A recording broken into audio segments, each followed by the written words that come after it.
옛날 옛적 지금의 예산 지역에는 작은 마을이 있었다. 이 마을은 청정한 자연과 비옥한 토양으로 유명했지만 반복되는 자연재해로 인해 고난을 겪고 있었다. 홍수와 가뭄이 번갈아 마을을 덮쳤고 주민들은 계속되는 재해로 인해 점점 지쳐갔다. 그때 마을에는 강림구 신령이라는 수호신이 있다는 이야기가 전해졌다. 강림구 신령은 높은 산 깊은 곳에 거주하며 자연의 질서를 조율하는 힘을 가진 신령으로 묘사되었다. 그 신령은 온화한 성격을 가지고 있었지만 사람들의 탐욕이나 자연과의 불화로 인해 분위기가 망가지면 분노를 일으킨다고 전해졌다. 마을 사람들은 신령의 노여움을 풀기 위해 해마다 특별한 제사를 지내곤 했다.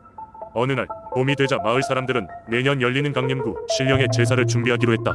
올해는 유난히 기후 변화가 심해지면서 농작물의 수확량이 줄어들어 마을 사람들은 한층 더 불안한 마음으로 제사를 준비했다. 깊은 산속에서 나무와 돌을 정성껏 운반해와 마을의 중심에 제단을 세웠다. 그리고 신령께 바칠 음식을 정성스럽게 준비했다. 음식은 마을의 가장 훌륭한 농부가 기른 쌀과 정성껏 키운 채소, 그리고 최고의 솜씨를 자랑하는 주민이 만든 전통떡이었다. 제사가 열리는 날 마을 사람들은 새벽부터 분주하게 움직였다. 음악가들은 전통 악기를 연주하며 제사의 시작을 알렸고 주민들은 각자의 역할에 맞춰 움직였다. 제단 주변에는 향긋한 향이 피어올랐고 마을 전체가 장엄한 기운으로 가득 찼다. 대다수의 사람들이 참여한 가운데 제사의 마지막 순서에서는 마을 장로가 강림구 신령께 간절히 기도를 올렸다. 강림구 신령님, 올해도 우리 마을을 보호해 주시고 풍성한 수확을 허락해 주시옵소서. 이번 해는 특히 저희가 겪는 시련이 많은 해입니다. 당신의 인도와 사랑이 필요합니다. 마을의 화합과 번영을 위하여 오셔서 이 축제를 받아주시옵소서. 그리고 장로는 마련된 음식을 신령께 바쳤다. 그 순간 갑자기 하늘이 어두워지고 강한 바람이 불기 시작했다. 마을 사람들은 순간 당황했지만 이어서 맑은 빛이 제단 위로 내려앉는 것을 보았다. 그 빛은 결코 눈부시지 않고 따뜻했고 하늘에서 산뜻한 꽃향기가 흘러나왔다. 이는 강림구 신령이 오셨다는 명확한 징표였다. 그 빛이 마을을 감싼 지 얼마 되지 않아 하늘은 다시 밝아졌고 바람도 잠잠해졌다. 마을 사람들은 이 사건을 계기로 강림구 신령의 존재를 믿었고 이후 그 신앙은 더욱 풍부해졌다. 그 해 마을은 정말로 풍작을 이루었고 자연재해로 인한 피해도 크게 줄어들었다. 이 전설은 현재까지도 예산 지역에서 전해 내려오며 마을 사람들은 매년 강림구 신령이 제사를 잊지 않고 지내고 있다. 오늘날 그 마을은 인근 지역에서도 유명한 전통 축제로 발전하여 많은 관광객들이 강림구 신령의 축복을 받기 위해 찾아오고 있다. 자연과 인간의 조화로운 공존을 기원하는 그들의 이야기가 아름다운 전설로 남아 오늘날에도 많은 이들에게 감동을 주고 있는 것이었다. 두 번째 이야기. 아주 오래전 아산 지역에는 깊은 산속에 위치한 고요한 마을이 있었다. 이 마을 사람들은 자연을 소중히 여기고 산신과 용신을 모시는 신앙을 두텁게 받들며 평화로운 삶을 이어가고 있었다. 매년 봄이 되면 마을 사람들은 용신에게 한 해의 풍요로움을 기도하며 특별한 제를 올리곤 했다.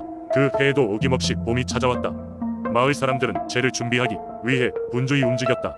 그때 문득 마을의 한 소년 명호가 조용히 마을 사람들 대화를 엿듣고 있었다. 소년은 용신에 대한 이야기를 들을 때마다 눈이 반짝거렸다. 다른 아이들과 달리 명호는 용신에 대해 특별한 호기심을 갖고 있었다. 그는 매일 밤 꿈속에서 빛나는 비늘을 가진 거대한 용을 만나곤 했다. 어느 날 명호는 결심했다. 제사가 열리기 전날 혼자서 용신을 직접 만나보기로 한 것이다.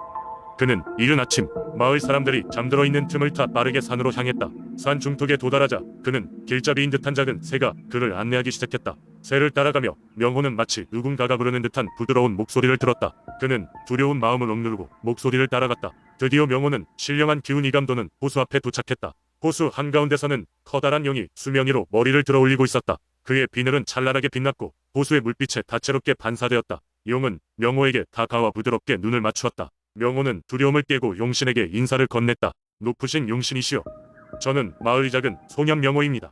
용은 천천히 말을 이어갔다. 나는 너를 오랫동안 지켜보았다. 사람들의 믿음이 희미해질 때에도 너는 나를 찾으려 하였구나. 명호가 신비한 목소리에 넋이 나간 채 고개를 끄덕였다. 용은 미소 지으며 말했다. 너의 진심이 담긴 소원을 들어주겠다.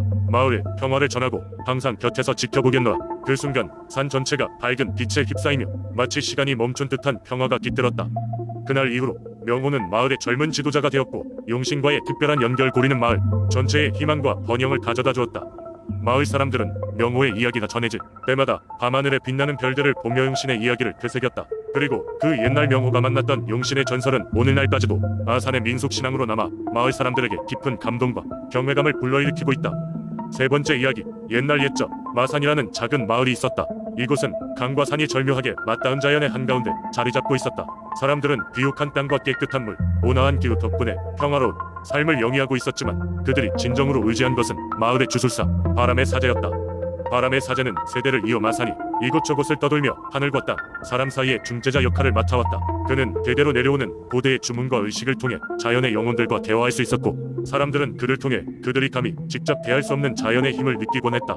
사람들은 그를 신뢰했으며 그의 권위는 마을 모든 이에게 절대적이었다. 주술사로서 그의 임무는 단순히 비바람과 가뭄을 막는 것만이 아니었다.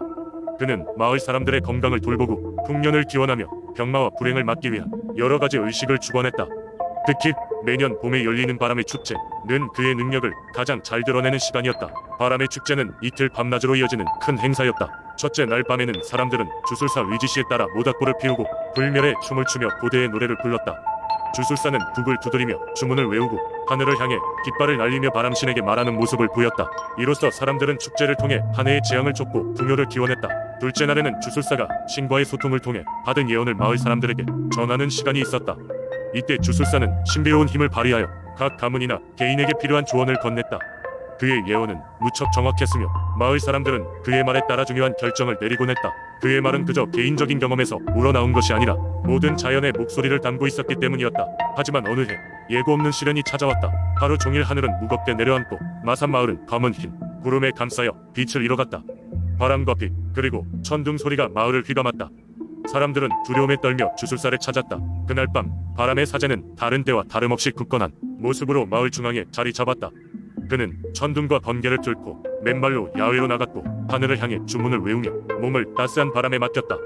도전적인 자연의 힘은 여전히 거세게 몰아쳤지만 주술사는 그 힘에 굴복하지 않았다. 그가 주문을 외칠수록 점차 바람은 가라앉았고 비는 작아져갔다. 마침내 하늘은 쾌청해졌고 무지개가 떠오르며 모든 것에 생명을 불어넣었다. 주술사의 힘은 결국 자연을 달래었고 그는 바람신과의 교감을 통해 마을을 지켜냈다. 이후로 사람들은 더더욱 그를 신뢰하고 그의 가르침을 따르게 되었다. 바람의 사제는 단순한 신앙의 존재가 아니었다. 그는 자연의 속삭임을 듣고 사람들을 안내하는 이 시대의 지혜로운 지도자였다. 그의 이야기는 오늘날까지 전해 내려오며 마산의 민속신앙의 중심에 남아있다.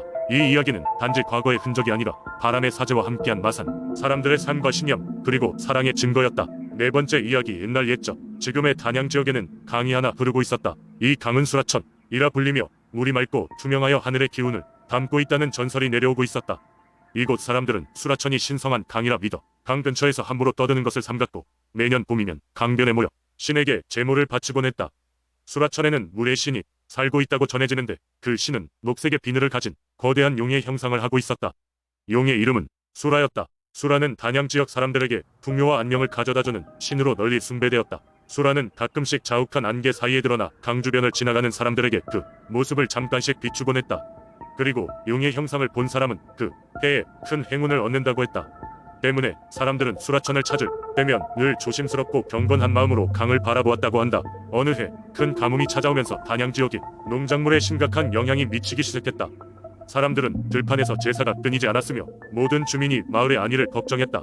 결국 마을의 어른들이 모여 회의를 한 끝에 수라천의 용신에게 직접 도움을 청하기로 결정했다. 그러기 위해서는 가장 용맹하고 정직한 젊은이를 제물로 삼아 수라천에 보내야 했다.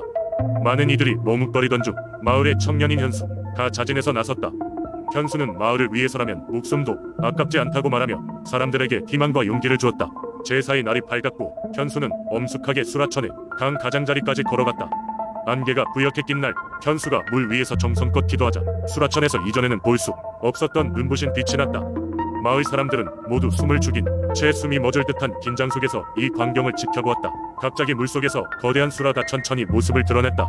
녹색 비늘은 햇살을 받아 찬란하게 빛났고 수라는 현수 앞에서 부드러운 목소리로 말했다.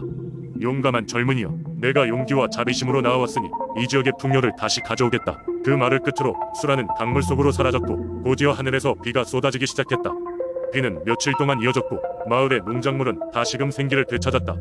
그리고 사람들이 수라천을 찾아갈 때마다 현수의 용기를 기리는 작은 비석이 강변에 세워져 마을의 전설로 남게 되었다. 지금도 단양의 사람들은 가뭄이 닥칠 때면 수라천을 찾아가 현수의 용기를 기리며 다시 한번 마을을 구원해달라 기원하고 있다. 수라천의 전설은 이렇게 오랜 세월 동안 전해져 내려오며 단양 지역 사람들의 마음속에 깊이 자리 잡고 있다.